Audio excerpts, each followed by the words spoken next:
देख रहे हैं सिटी बिग न्यूज। इस बात में कोई संक्षेप में विवरण देने की आवश्यकता नहीं है कि लोकसभा चुनाव में प्रधानमंत्री नरेंद्र मोदी ने सभी एमपी बना दिए थे। लोगों ने किसी उम्मीदवार को नहीं बल्कि डायरेक्ट नरेंद्र मोदी को वोट डाले थे। लेकिन भाजपा सरकार के लिए असल परीक्षा की घड़ी तो अब है, अब यानी विधानसभा चुनाव। लोग अपने जहन से मनोहर सरकार का नाम ना निकाल दें या उनके द्वारा करवाए गए कार्यों को भूल न जाए, इससे पहले भाजपा उम्मीदवारों व कार्यकर्ताओं ने एक कड़ा रुख अपना लिया है। इसी के चलते आज पीडब्ल्यूडी रेस्ट हाउस में भाजपा प्रदेशाध्यक्ष सुभाष बराला ने संकल्प पत्र रथ को हरी झंडी दिखाकर रवाना किया।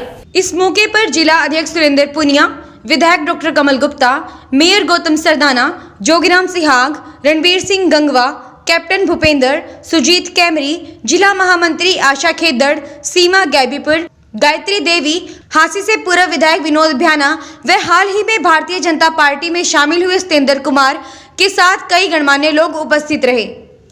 इसी के साथ साथ हांसी से कांग्रेस के वरिष्ठ नेता विनोद मेहता को प्रदेशाध्यक्ष सुभाष बराला ने भाजपा पार्टी का पटका पहनाकर भारतीय जनता पार्टी में शामिल किया। प्रेस वार्ता के दौरान प्रदेशाध्यक्ष सुभाष बराला का कहना है कि भाजपा सरकार ने कुछ वाहनों को विशेष रूप से तैयार किया है। इसमें एक पेटी रखी गई है जिसमें बहुत से संकल्प पत्र रखे गए हैं, जिनसे आम आदमी का संदेश मनोहर सरकार तक आसानी से पहुंच सके और भाजपा सरकार के द्वारा करवाए गए कार्यों व उपलब्धियों को एलईडी के माध्यम से दर्शाया जाएगा। रणदीप सिंह सुरजेवाला के बयान पर भी सुरजेवाला पर प्रदेशाध्यक्ष सुभाष बराला ने तीखे प्रहार किए। आज हमने चुनाव की दृष्टि से एक अभियान की शुरुआत की है।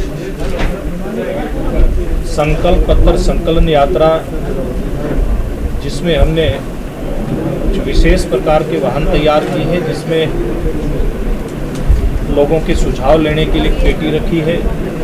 हमारी सरकार की उपलब्धियों को जनता तक पहुंचाने के लिए उसमें एलईडी की भी विशेष व्यवस्था की है, जिसमें प्रदेश सरकार की जो खास उपलब्धियां हैं, भारतीय जनता पार्टी की जो उपलब्धियां हैं, उनको उसमें दिखाया जाएगा, लोगों तक पहुंचाया जाएगा। और ये जो संकल्प यात्रा के वाहन हैं, ये हर विधानसभा क्षेत्र में 3 दिन तक कोई वाहन चलेगा और 3 दिन में पूरे विधानसभा क्षेत्र के प्रमुख स्थानों को कवर करते हुए वहाँ के जो जनता के मन में भारतीय जनता पार्टी की भविष्य की सरकार किस प्रकार की हो, ये विचार जानने का प्रयास किया जाएगा। इसमें पेटी रखी है, इसमें कुछ हमने परफॉर्मा रखा है, फार्म रखे हैं, लोग भर करके उसके अंदर पेटी में डालेंगे। और फिर हमारे ओम प्रकाश धनखड़ पार्टी के सीनियर नेता हैं, सरकार में मंत्री हैं, उनकी अध्यक्षता में एक कमेटी बनी है। ये कमेटी इन सारे जो सुझाव आएंगे, इनका संकलन करके और फिर संकल्प पत्र भारतीय जनता पार्टी का भविष्य की सरकार के लिए किस प्रकार से हो, ये तैयारी उनके नेतृत्व में, उनकी अध्यक्षता में की जाएगी।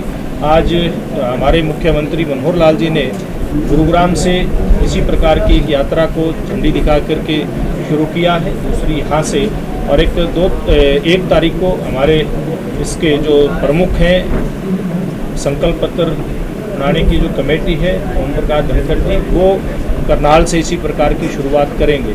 और आज दूसरा, हमारे यहाँ हांसी से कांग्रेस पार्टी के कुछ वरिष्ठ साथी पार्टी छोड़ करके भारतीय जनता पार्टी में आए हैं, जिसमें विनोद मेहता बड़े वरिष्ठ नेता कांग्रेस के रहे हैं, कांग्रेस हांसी ब्लॉक के अध्यक्ष हीरालाल सोनी, पूर्व पार्षद एवं कांग्रेस नेता टोनी भाटिया, पूर्व सरपंच प्रकाश यादव, रिटायर्ड प्रोफेसर कमल सलूजा, राजीव कौशिक, प्रधान सेवा दल कांग्रेस हिसार, ऐसे नेता आज भारतीय जनता पार्टी में यहाँ पर शामिल हुए हैं। मैं उनका स्वागत करता हूँ, उनका अभिनंदन करता हूँ और ये हमारी हिसार जिला की टीम के साथ मिल करके पार्टी को मजबूत करने का यहाँ पर पूरा काम करेंगे, ये मैं उन सब से उम्मीद करता हूँ। रणदीप सुरजेवाला ने कहा कि कुलदीप का परिवार 15 साल से सत्ता में नहीं है, इसलिए रेड नहीं होती।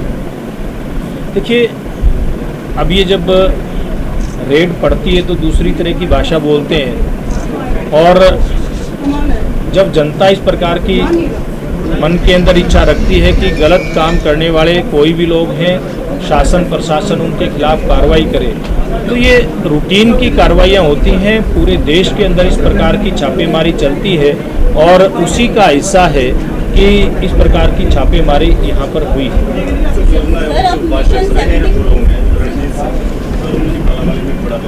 जी जी, उन्होंने बकायदा ये भी कहा कि जेजेपी ने लोग और बसपा के साथ चल।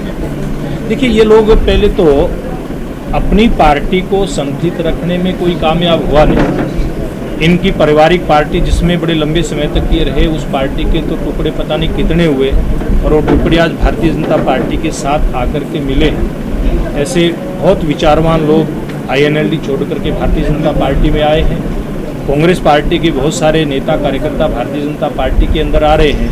तो ये लोग अपना अस्तित्व बचाए रखने में विफल रहे हैं, इस प्रकार के लोग, और जो ये समझते हैं कि अब उनका राजनीतिक भविष्य भारतीय जनता पार्टी की सरकारों की जो सेवा है, चाहे केंद्र में मोदी जी की सरकार की सेवा है, हरियाणा में मनोहर लाल जी की सेवा है, इसके चलते इनका भविष्य अंधकार में है। तो अपने भविष्य को सुरक्षित करने के लिए गठबंधन की बात करते हैं। जो लोग अपनी पार्टी को एक रखने में नाकामयाब रहे हैं, ये किस प्रकार से गठबंधन को करेंगे, कौन गठबंधन करेगा, किससे गठबंधन करेगा, तो इस प्रकार के गठबंधन का कोई भविष्य नहीं है, ये हो ही नहीं सकता। कांग्रेस नेतृत्व बदलने की बात कर रही है, कांग्रेस नेतृत्व बदलने की बात कर रही है, लगता है कुछ फर्क पड़ेगा?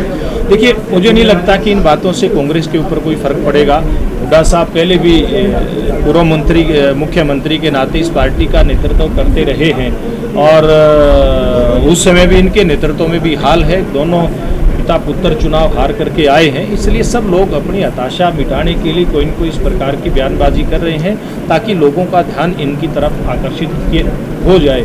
लेकिन दूसरी तरफ भारतीय जनता पार्टी, जो पार्टी विद द डिफरेंस के रूप में जानी जाती है, आपने देखा होगा कि पिछले दिनों से, चाहे वो लोकसभा के चुनाव में पहली बार भारतीय जनता पार्टी को 10 की 10 सीटें मिली हो, केंद्र में इतने बड़े बहुमत के साथ हमारी सरकार बनी हो, उसके बावजूद भी भारतीय जनता पार्टी का बूथ स्तर के कार्यकर्ता से लेकर के हमारा राष्ट्रीय अध्यक्ष तक आज घर पे नहीं बैठ गया।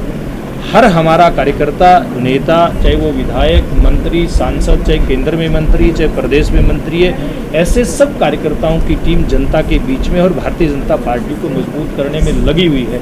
ये लोग गठबंधन की बात करते हैं और हमने अपना जो बूथ की इकाई है, उस इकाई के हाथ में एक एक पन्ना पकड़ा करके उसको पन्ना प्रमुख तक बनाने का काम किया है और हमने एक तैयारी की है। अभी पिछले दिनों के मुख्यमंत्री जी के नेतृत्व में अभी हो सकता है 18 तारीख को, वो टेंटेटिव डेट ही मैं अभी बता रहा हूँ, एक यात्रा शुरू होगी पूरे प्रदेश में और सितंबर मास में उसकी टेंटेटिव डेट भी 8 सितंबर अभी हमने रखी है, कन्फर्म एक बार बाद में करेंगे आपको। तो उस समापन पर एक बड़ी रैली करेंगे जिसमें लगभग 20,000 के आसपास बूथ हरियाणा प्रदेश में है। हर बूथ से हम इन पन्ना प्रमुखों को लेकर के आएंगे और 3 लाख पन्ना प्रमुखों का सम्मेलन प्रदेश में होगा। हम इस तैयारी के अंदर लगे हैं, जिसके कारण से हमें पार्टी विद डिफरेंस कहते हैं कि कल हमारे जयप्रकाश नड्डा जी कार्यकारी अध्यक्ष हैं भारतीय जनता पार्टी के अखिल भारतीय, 2 दिन से रोहतक में थे।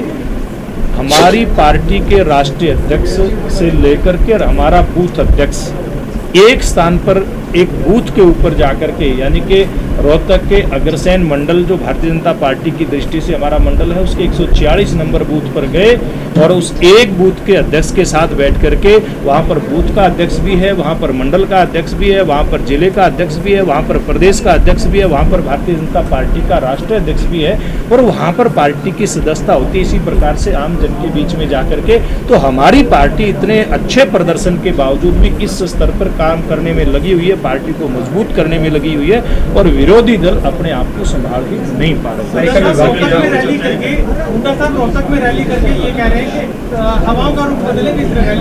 देखिए, रैली तो पहले भी हुड्डा साहब ने बहुत की, हवाओं का रुख तो तब भी बदला, लेकिन वो हवाओं का रुख कांग्रेस पार्टी की तरफ नहीं होकर के वो भारतीय जनता पार्टी की तरफ हुआ और भविष्य में जो रुख आज हवाओं का भारतीय जनता पार्टी की तरफ है, भारतीय जनता पार्टी की तरफ ही रहने वाला है। आयकर विभाग की जांच में ये हुड्डा साहब भी अलग झंडा और डंडा जल्दी मिला सकते देखिए ये उनकी इच्छा है। मैं तो मुझे नहीं पता कि उन्होंने, होता है तो देखिए मुझे नहीं पता कि उनके मन में इच्छा है, क्योंकि उनकी अभी विधिवत स्टेटमेंट आई नहीं है। लेकिन मैं तो यही कहना चाहूँगा, अगर उनके मन के अंदर कोई इच्छा है तो ईश्वर उनकी इच्छा जल्दी पूरी करें। आयकर विभाग की जांच में सामने आया कि रेणुका किशोरी जो है भारत छोड़ के विदेश की नागरिकता का लेने के खिलाफ है। देखिए मुझे नहीं इस बात की जानकारी की हकीकत क्या है, लेकिन भारत का कानून बड़ा मजबूत है।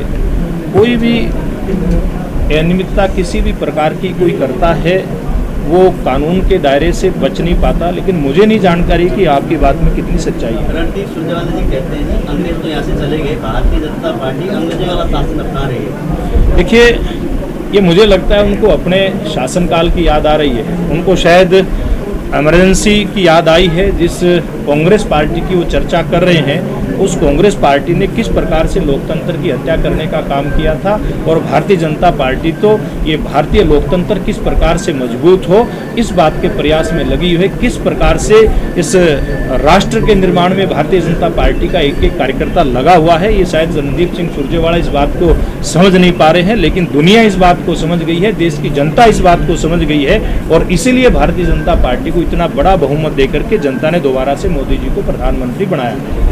इसी के साथ शहर की तमाम खबरों की जानकारी के लिए देखते रहिए सिटी बिग न्यूज और मुझे दीजिए इजाजत। नमस्कार।